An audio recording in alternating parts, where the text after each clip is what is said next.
అడ్వకేట్ని. So ఈరోజు మనకి సంబంధించినటువంటి విషయంలో మాట్లాడాల్సి వస్తే, వైవాహిక జీవితంలో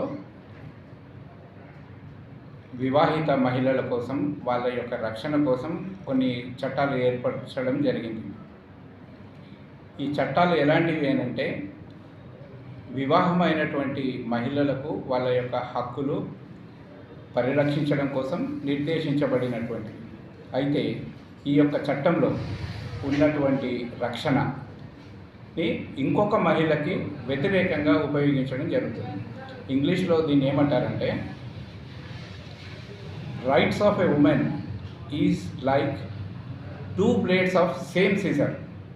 అంటే ఒకే కత్తెరకు ఉన్నటువంటి 2 బ్లేడ్స్ లాంటివి మహిళల హక్కులు. ఒక మహిళ హక్కుల్ని పరిరక్షించుకోవడం కోసము ఇంకొక మహిళ యొక్క హక్కుల్ని హరించడం జరుగుతుంది. అంటే ఈ చట్టాన్ని మిస్యూజ్ చేస్తున్నారు.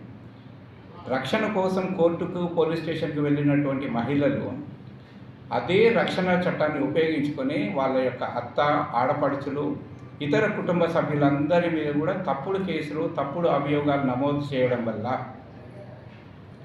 రక్షించాల్సినటువంటి చట్టమే ఇంకొక మహిళను శిక్షించాల్సినటువంటి పరిస్థితి వచ్చింది. సో ఇలాంటి చట్టాలని ఇన్ని రోజులు మనము ఆమోదించడము, చర్చకు పెట్టడము, దాన్ని పాటించడం వల్ల సమాజంలో ఎన్నో రకమైనటువంటి అనర్థాలు జరగడం జరిగింది.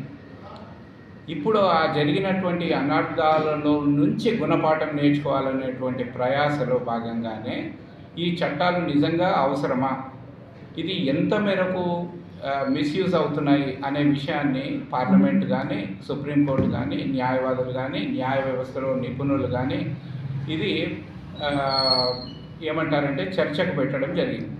అందులో భాగంగా చాలామందికి వేరే వేరే రకమైనటువంటి అభిప్రాయాలు ఉన్నప్పటికీ కూడా ఈ చట్టాలు మిస్యూజ్ అవుతున్నాయి అనే దానికి 90% వ్యక్తులు అవుననే సమాధానం చెప్తారు. సో ఇలాంటి చట్టాలను ఇంకా కఠినంగా చేయాలా, తొలగించాలా, లేదా దీంట్లో మార్పులు అవసరమా అనే దాన్ని బట్టి చర్చించాల్సినటువంటి అవసరం ఉంది. అది కాకుండా మహిళల యొక్క హక్కుల్ని రక్షించడానికి ఇందాక మన సోదరి చెప్పినట్టు BNSSలో కూడా పొందుపరచడం జరిగింది. ప్రత్యేకమైనటువంటి చట్టాలు ఇవ్వడం వల్ల కూడా కొంతమంది స్వార్థపరులు వాళ్ళు ఇచ్చినటువంటి ఒక చిన్న కంప్లైంట్ని దాన్ని పూర్తిగా మార్చేసి గృహహింస కిందకి, వరకట్న వేధింపుల కిందకి, మెయింటెనెన్స్ కిందకి ఇట్లా కేసెస్ డెవలప్ చేయడం వల్ల మహిళలకి ఏదో న్యాయం జరుగుతుంది, ఆర్థికపరమైనటువంటి లాభం చేకూరుతుందని ఒకరు అనుకుంటున్నప్పటికీ ఆ యొక్క వ్యక్తి ఎవరిపైన అయితే కేసులు వేశారో, ఏ కుటుంబ సభ్యులపైన అయితే కేసులు నమోదయ్యారో వాళ్ళ పైన ఉన్నటువంటి ఈ క్రిమినల్ కేసుల వల్ల వాళ్ళ యొక్క ప్రతిష్టను కోల్పోవడమే కాకుండా వాళ్ళకు ఉన్నటువంటి సంఘంలో ఉన్నటువంటి రెస్పాన్సిబిలిటీస్ కానీ, లేకపోతే ఇతరత్ర లాభాలు అన్నీ కూడా కోల్పోవాల్సి వస్తుంది. దేనికి అంటే కేసు ఉండడంతో ఉద్యోగంలోంచి తీసేస్తున్నారు.